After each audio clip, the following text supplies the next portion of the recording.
for me, guys.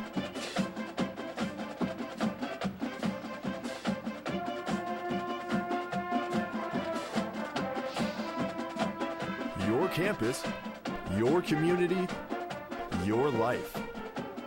This is Bloomington Normal's one and only live newscast, TV 10 News. And mix, cue them, bring the sound down, open their mics. Go ahead, stream out, ready, frame, sync. President's House. Good afternoon, I'm Christy O'Connor. And I'm Lindsay Harrison. Let's go live to TV 10's Connor Quealy. He's at the ISU Police Department, live with more. Take it. Thanks, guys. I'm live outside at the Nelson Smith building, which is home of the ISU Police, where yesterday a report was filed involving an incident that happened on December 5th at 1000 Gregory Street. Roll VT2. That's the home of ISU's presidential mansion. Camera one, give 5 me a one-shot high-ranking of Christy, ISU employees are listed in that report, including one vice president. Move the camera over, now, these people aren't charged with anything, but the charges of assault and disorderly conduct are listed on the report. Jay Groves, ISU's chief of staff, says that the university is aware of the incident, but any information regarding the incident will have to come directly from ISU Police. Ready, camera one. TV 10 will update this story as more information becomes available. For TV 10 News, I'm Connor Quealy, live outside the Nelson Smith building. Guys, back to you in the studio. And take it. Cue her. Thanks, Connor. Ready, Normal VT2. police are investigating a shooting at the 1500 block of Woods Avenue yesterday. And roll VT2. Authorities were called Take to the it. residence Ready, after a VT3. male subject threatened suicide. Police established contact, but shortly after a gunshot was heard inside. When they entered the apartment, authorities found the man unresponsive. Normal police said the shooting was isolated to the one incident. Mix. I can tell you that the ready, camera two. That this no, wait, ready, camera one, camera one, for the tag. Apartment. It wasn't anything that resulted in threats made to any other residents in that particular building or in the neighborhood. And take it. Cue Christy. Plain County ready, coroner says she will release the identity of the victim later this afternoon. And take it. Cue Lindsay. Officials still have ready, no Emily new information one. About an El Paso man's death camera last one, summer after hand a to a coroner's box inquest shot of yesterday. Christy. Terry Punk Use died of a video gunshot button, wound to the please. face, but who shot the gun and why is still unknown. After the Looks testimonies good. of the inquest, a jury couldn't determine if the shooting was an accident or a homicide, leaving the official cause of death as undetermined. There are no suspects at this time. And take it. Cue Christy. Illinois State camera Police two, pan say to a that box the shot of first round of Lindsay. concealed Ready carry for a live permits will be advance on sent the out box soon. CG Officials held a press conference in Chicago this morning to show what the license will look like and to give new information on the program. The Associated Press reports that over 16,000 people have filed paperwork since January to get a license, and state officials are projecting over 400,000 will apply before the end of the year. And live advance on the box. Have a read. State Senator Bill Brady announced ready, his own BB1. internal polling in the Republican governor's race Wednesday.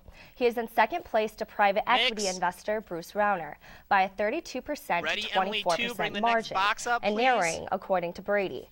Brady's poll reported last week that Senator Kirk Gilliard is in third place at 13%, and State Treasurer Dan Rutherford is in last place with 3%. And take it. Cue Lindsay. Governor Pat ready, Quinn and VT2. Illinois State Fire Marshal Larry Medicus announced a $4 million fire safety investment today. No, never mind. Have fire departments across Illinois will get help to buy breathing equipment, protective get me clothing, the next and box, other tools. please. Ready, Emily Several of 2. these communities are located in McLean County, including Aerosmith, Cooksville, Danvers, and Towanda. Each of these communities will receive a small equipment grant. And take it. Cue her. U.S. Senators Dick Durbin and Mark Kirk and U.S. Representative Aaron Schock are pushing a bill that would require FEMA to look at economic factors while determining aid. FEMA denied Illinois aid after the disastrous tornadoes in November because of the total population in the state. The three congressmen met with the FEMA Administrator Craig Fugate yesterday to share concerns over the formula that FEMA uses to determine aid. They are pressing for public assistance designation to allow funding to help rebuild roads and infrastructure damaged by the storm. And take it. Cue them. Around 6 to 8 inches of snow is expected to arrive in Bloomington Normal this weekend. TV 10's Emily Primorsky joins us live in the studio with more. Emily? Take it. Cue Emily. Thanks, ladies. Well, ready, spring is supposedly making its way around the corner, yet the snow will continue to fall in the Twin Cities. Roll VT2, stream out and take it. Clipper mic sound full.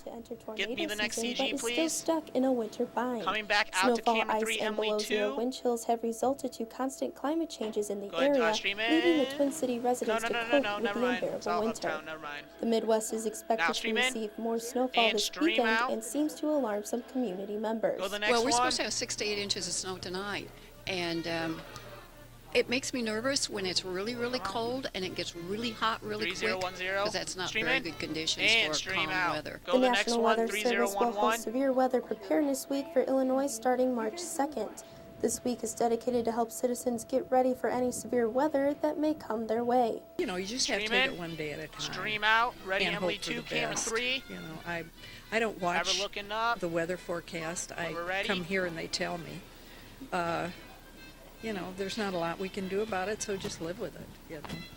And take it. Cue Emily. Preparedness Week could prove to be beneficial when severe weather strikes. For TV 10 News, I'm Emily Pomorski. Back to you at the desk. And take it. Cue them. Thanks, Emily. Ready, VT2. Last night, Michael Feldman brought his one-man show, Muscle Bound, to ISU. TV 10's Jarek White Roll has VT2. the story. Take it. Sound full. Clip their mics. Go ahead, stream in and stream out. Get the next CG up. 3013, please. Muscle Bound. In Muscle Bound, Feldman touches on the topics of body image issues we're gonna come back out to amongst camera men, using other men's life stories, interviews, and even his own personal experience. I went through and anorexia stream out. and then go to the next one, muscle 3014, dysmorphia, which is also known as reverse anorexia, where you feel too small even though you actually do have a larger size, because I started working out compulsively and Can you bring the sound up, just please? put the gym in front of everything in my VT2? life, you know, in front of relationships, in front of schoolwork. And audience members also found themselves being able to relate to Feldman's characters. Yeah, definitely. Stream in. I've definitely dealt with stream the whole out. Go to the next one, 3016. How you have to look at.